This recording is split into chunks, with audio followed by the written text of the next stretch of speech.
October 14, 2021. Ridgway High School.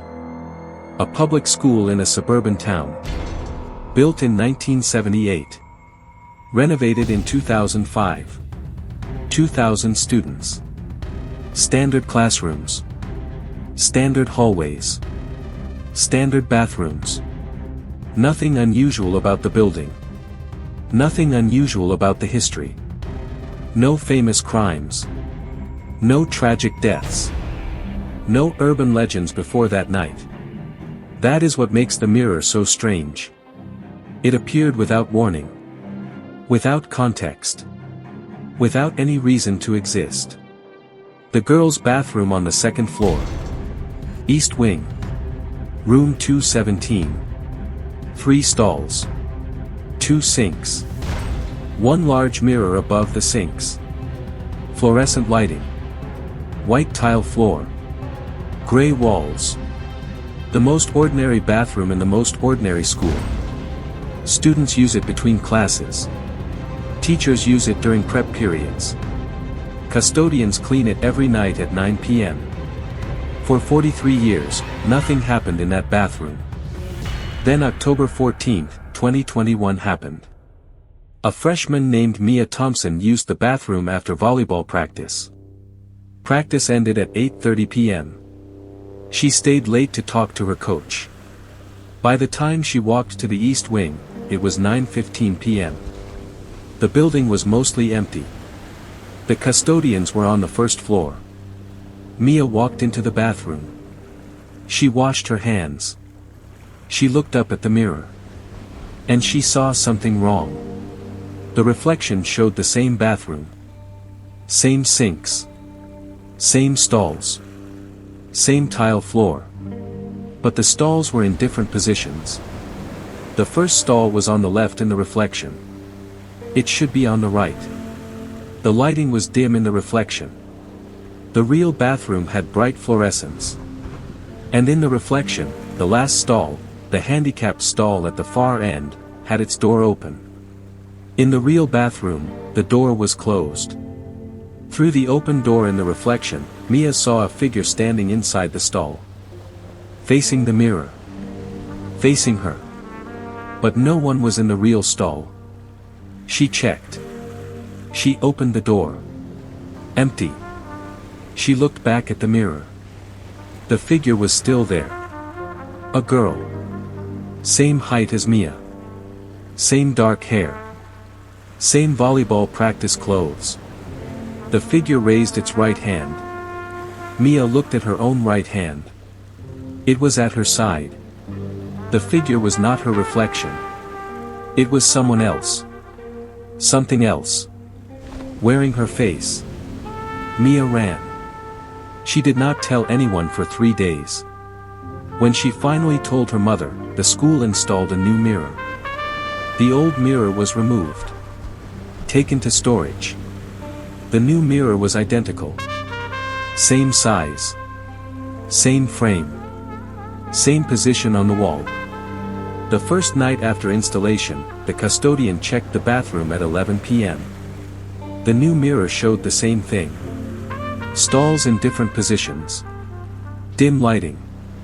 A figure standing in the last stall. Facing the mirror.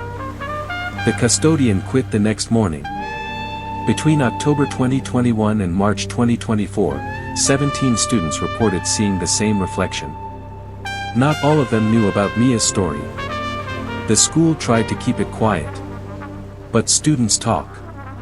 The reports are consistent. The reflection appears between 11 p.m. and 1 a.m. Not before. Not after. The stalls are always in different positions, the layout changes each time. The lighting is always dim, amber instead of white. And there is always a figure in the last stall. Always facing the mirror. Always facing the student. The figure changes. Sometimes it is a girl in volleyball clothes. Sometimes it is a woman in old-fashioned clothing, 1970s, 1980s, even 1950s. Sometimes the figure is not recognizable as anyone. Just a silhouette. But always standing. Always watching. Always in a stall that does not exist in the real bathroom. The school tried everything. They replaced the mirror 4 times. They painted the bathroom. They moved the sinks. They removed the last stall entirely. The reflection did not change. It showed the stall that no longer existed. The figure still stood there. One maintenance worker suggested the problem was not the mirror. The problem was the wall. Behind the mirror. He said, something is on the other side. Something that wants to be seen. February 17, 2024. A student named Emma Vasquez filmed the reflection on her phone. She stood in the bathroom at 11:30 p.m. She pointed her phone at the mirror. The video shows the real bathroom behind her. It also shows the reflection. The reflection is wrong. The stalls are shifted. The lighting is amber. And in the last stall, a figure stands perfectly still. Emma filmed for 47 seconds. The figure did not move. But at 11:47 p.m., the figure raised its hand. Palm facing forward. Fingers spread. A gesture that could mean stop. Could mean wait. Could mean help. Emma stopped filming. She left. She uploaded the video to a private Discord server. Someone leaked it. By March 2024, the video had over 2 million views. The school administration released a statement. The video is a hoax.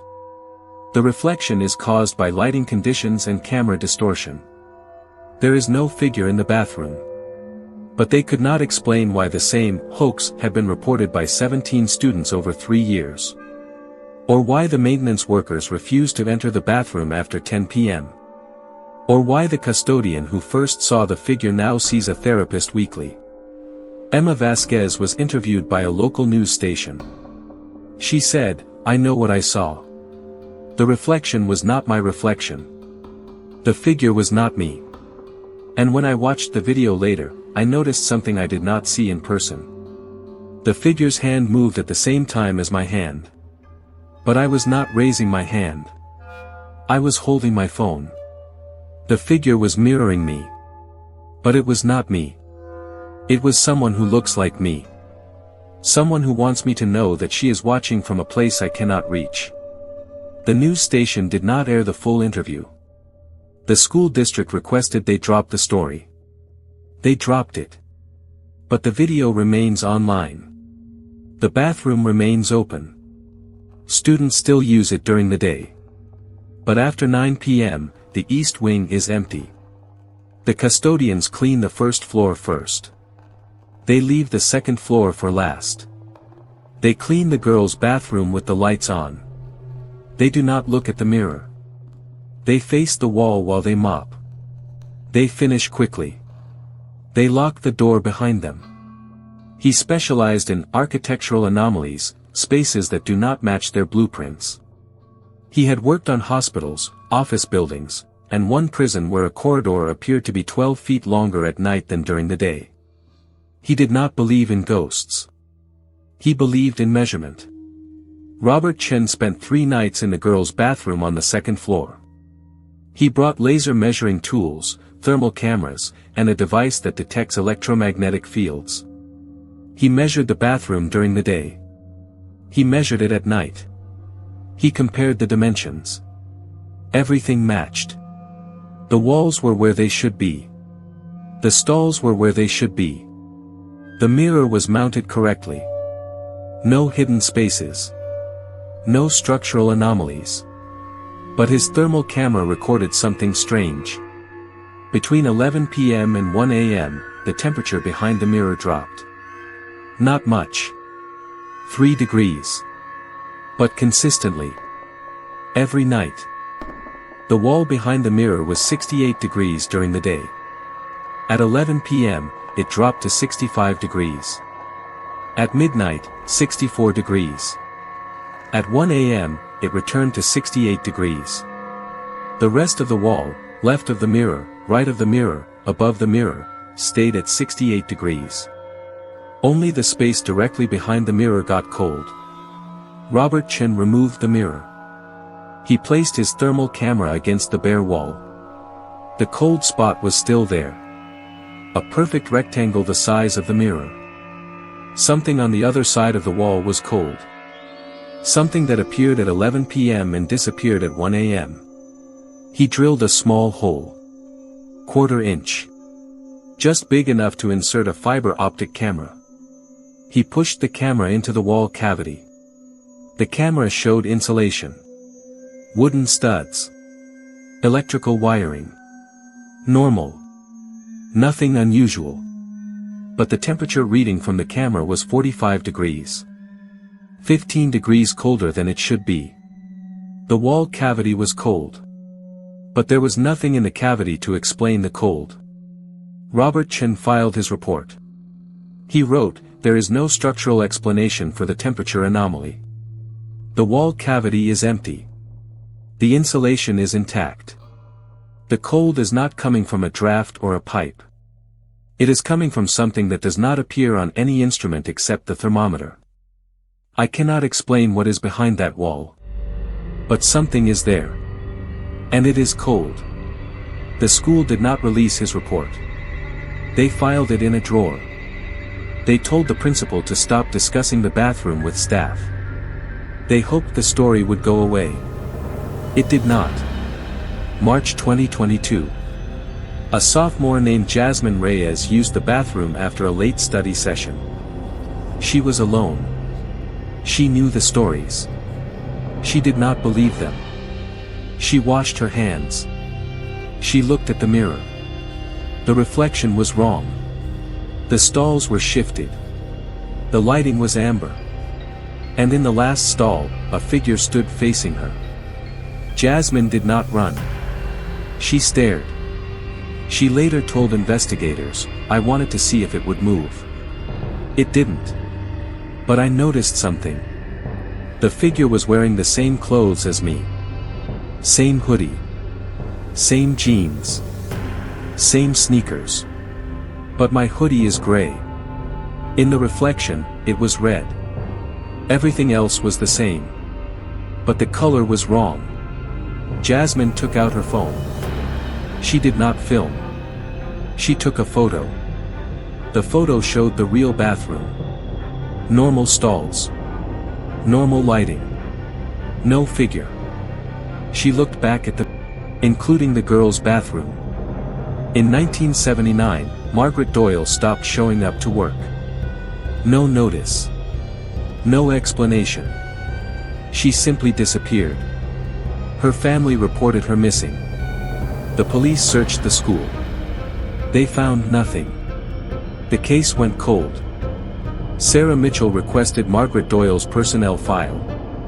The school district said the file was lost. She requested police records. The police said the case was closed but the file was archived. She requested access. Denied. She contacted Margaret Doyle's surviving relatives. A niece. The niece said, "My aunt always said something was wrong with that school. She said the bathroom on the second floor felt like someone was watching her. She wanted to quit. But she needed the money. Then one day, she just vanished. We never knew what happened." Sarah Mitchell asked the niece if Margaret Doyle had ever described what she saw in the bathroom. The niece paused. Then she said the mirror showed things that weren't there. A different bathroom. A different time. And a woman in a red hoodie who would stare at her from the last stall. My aunt was afraid of that woman. She said the woman looked like she was trapped. Like she was trying to get out. Sarah Mitchell sat in silence. The woman in the red hoodie. Jasmine Reyes had seen her in 2022. Wearing a red hoodie that should have been gray. Margaret Doyle had seen her in the 1970s. A woman in a red hoodie. Trapped. Sarah wakes up every night at 3 a.m. She checks her bathroom mirror. It is always normal. But she cannot stop checking. She cannot stop looking. Just to make sure. Just to be certain. just to see if her reflection is still her own. The girls' bathroom on the second floor of Ridgway High School is still open. The mirror was replaced. A new mirror. Same size. Same frame. Same position on the wall. The school district paid for it quietly. No announcement. No explanation. The students know. They always know. They avoid the bathroom after 9 p.m. They tell the freshmen not to go in alone. They share the video. They share the stories. They share the fear. One student, Maya Hernandez, was asked in March 2025 if she had ever seen anything in the mirror. She said, "No. But my friend did. She saw a woman in old clothes. A custodial uniform. Gray hair. The woman was crying. But then she stopped crying. And she smiled. My friend said the smile was the scariest part. Because the woman looked like she had been waiting a very long time for someone to see her. And now that someone has, she is not alone anymore. She has someone to watch." The mirror still shows the reflection between 11 p.m. and 1 a.m. The stalls still shift. The lighting still turns amber. And the figure still stands in the last stall. But now the figure is not always facing the mirror. Sometimes it is facing the wall. Sometimes it is facing the door. Sometimes it is walking. Pacing. Waiting. Watching. Looking for someone new. Someone who will look into the glass and see not themselves, but someone who needs to be seen. Margaret Doyle disappeared in 1979. She was never found. Her case is still open. The file is still sealed. The police still have no leads. But if you go to Ridgway High School at night, if you walk to the second floor, if you stand in front of the mirror between 11 p.m. and 1 a.m., you might see her. You might see a woman in a gray custodial uniform.